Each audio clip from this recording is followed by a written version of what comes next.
Cordial saludo, mi nombre es John Edwin Cardona, estudiante del programa de agronomía de la Universidad Nacional Abierta de Distancia, Escuela de Ciencias Agrícolas, Pecuarias y del Medio Ambiente, ECADMA. Me encuentro presentando en el curso de extensión agrícola lo referido a la tarea 5, métodos y herramientas de extensión agrícolas basados en la guía alterna para el desarrollo del componente práctico por la situación de COVID.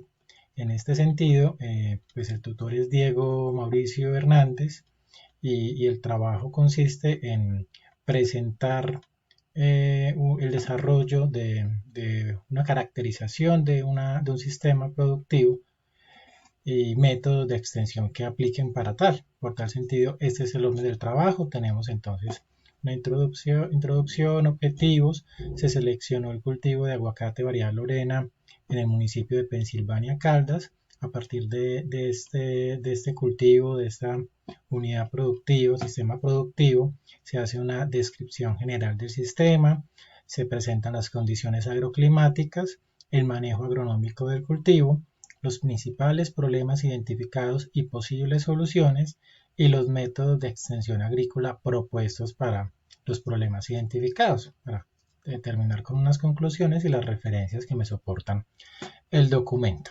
Bueno, continuamos con la presentación. Partimos entonces que el presente trabajo tiene como objeto caracterizar un cultivo o sistema productivo de interés económico en la región, identificar la problemática presente en el cultivo y describir los métodos a utilizar para la solución del problema evidenciado. En términos generales, se hizo la descripción del sistema productivo. El aguacate variedad Lorena pertenece a la raza antillana, es conocido comúnmente o en el argot popular como aguacate papelillo, que es más de nuestro mercado nacional. Para su buen desarrollo requiere alturas por debajo de los 1500 metros sobre el nivel del mar y temperaturas entre el rango de 18 y 26 grados centígrados. La precipitación ideal está entre los 1800, disculpen un momento, entre los 1800 y 2000 milímetros anuales bajo distribución periódica durante el año. Es decir, que es un cultivo que no requiere sequías mayores a los 20 días y humedad relativa entre los 60 y 85%. Requiere alta luminosidad, por ende debe estar sembrado a libre exposición. Un factor principal o un factor que me limita el desarrollo del cultivo es que este no soporta mayor a 25% de arcillas, por eso los suelos deben ser arenosos francos, francoarenosos o hasta francos. Se recomienda que sean suelos ricos en materia orgánica, un pH ácido, deben ser suelos profundos, con buen drenaje, con relieves ondulados y que la pendiente no sea mayor a 40%. Ya en términos de las condiciones agroclimáticas, pues el caso de estudio referido en este trabajo corresponde al corregimiento de Pueblo Rico, municipio de Pensilvania Caldas, ubicado pues al margen del derecho del río Samaná. Está a una altura promedio de 800 metros sobre el nivel del mar. La topografía es relativamente plana y la precipitación se encuentra en promedio de los 2170 milímetros anuales, con distribución bimodal y con periodos lluviosos principalmente de febrero a mayo y de octubre a diciembre. La temperatura de la zona es de 22 grados centígrados. Todos estos datos fueron referidos del POT del municipio de Pensilvania y por ende, al revisar todas estas condiciones, cumplen con los criterios definidos para el desarrollo óptimo del cultivo. La variedad del cultivo pues da un fruto entre 400 600 gramos, relativamente grande, con contenidos de grasa entre 7 a 9%. Tiene un sistema radicular pivotante, raíces profundas, buenas raíces secundarias muy ramificadas. Se ubican el 80% de sus raíces en una profundidad no mayor a los 60 centímetros y por ende pues seleccionar un buen sitio para la siembra es otro factor importante en su desarrollo. Los árboles pueden llegar a alcanzar hasta 10 metros de altura, por lo cual se recomiendan podas en diferentes etapas del cultivo para estructurar la arquitectura del árbol. Bueno, respecto al manejo agronómico del cultivo, pues se listan las actividades gruesas o principales que se deben desarrollar, iniciando con la recomendación de un análisis de suelo. Acá se recomienda lo que es un análisis completo, pH, materia orgánica, fósforo, potasio, calcio, entre otros, y también un análisis foliar para determinar lo que es nitrógeno total, fósforo, potasio, calcio, etcétera, para la formulación del plan de fertilización del predio que se ajusta a todos los requerimientos nutricionales en las mejores condiciones de fertilidad del cultivo. La segunda actividad es preparación del terreno. Normalmente se realiza de forma manual, es la tradicional y pues, la recomendada en este caso, no tendríamos cambios. Trazado, la recomendación es distancia de siembra de 8 por 7 metros, importantísimo siguiendo curvas de nivel para favorecer pues, la recirculación del aire y captación de luz solar. Un aullado de 50 por 50 por 50, como decía ahora, es un cultivo que demanda una buena profundidad para el desarrollo de su sistema radicular. Selección de la semilla, hay unos factores que se deben considerar que son relacionados con material vegetal, variedad lorena o papelillo conocido comúnmente, injertado sobre un patrón que sea tolerante a problemas de suelo, es decir, planta injertada con características de una altura mínima de 60 centímetros, sembradas en bolsas de polietileno de 45 por 22 centímetros de ancho. Importantísimo es que el origen sea de un vivero certificado, un vivero registrado ante el ICA, que en últimas es la entidad encargada de este proceso de vigilancia y control. La densidad de siembra es aproximadamente 178 plantas por hectárea, manejando pues la distancia recomendada de 8 por 7.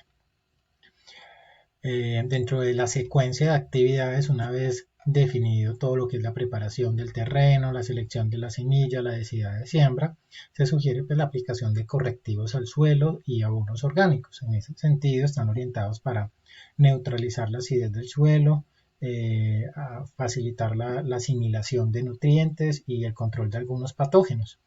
Y en este caso también favorecer el desarrollo de la raíz. Entonces hay unas recomendaciones mínimas de 500 gramos de caldo lomita, con 50 gramos de DAP, etcétera, y materia orgánica, adición de materia orgánica, pero en últimas estas sugerencias soportadas en la literatura pueden variar lógicamente a partir de los análisis o de los resultados del análisis de suelos. También dentro de las actividades está la fertilización química, asociada también a ese plan de fertilización propuesto, control de maleza, que responde a un manejo integrado de arbences mediante plateo manual con machete y entre calles con guadaña, además de control químico cuando se requiera y sí o sí con herbicidas selectivos. Posteriormente va lo que denominamos MIPE, manejo integrado de plagas y enfermedades, que por la exigencia del cultivo se recomienda que se realice control mecánico, pero también control biológico con productos que sean certificados, amigables con el ambiente y que cumplan pues con las etiquetas de restricciones ambientales. Bueno, otra actividad importante, siguiendo esta misma ruta del establecimiento y sostenimiento del cultivo, están las podas.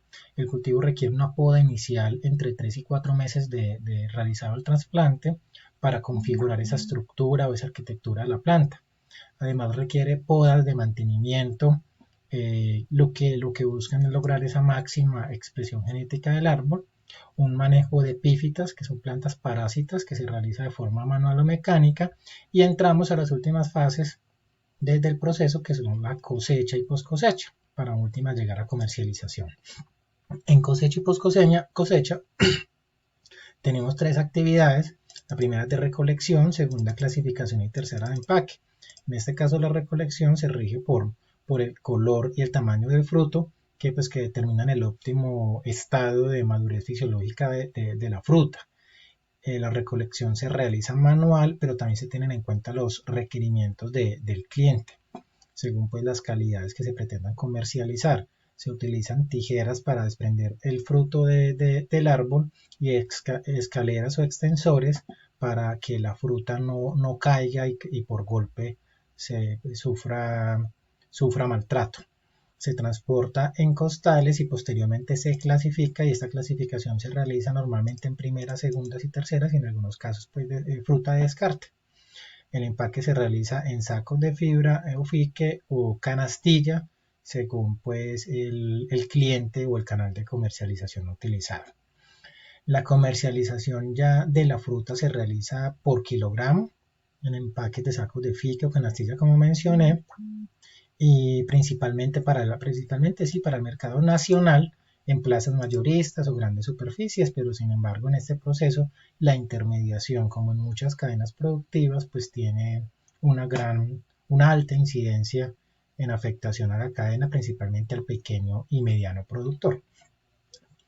Explicadas todas las condiciones o todo el desarrollo de la cadena productiva, esta comercialización, y se identifican una serie de problemas, principales problemas identificados. El primero está asociado a baja productividad, rendimientos inferiores a 7 toneladas, donde el manejo necesario corresponde a manejo técnico del cultivo a través de podas, de fertilización adecuada, todo en busca de lograr producciones superiores a las 12 toneladas.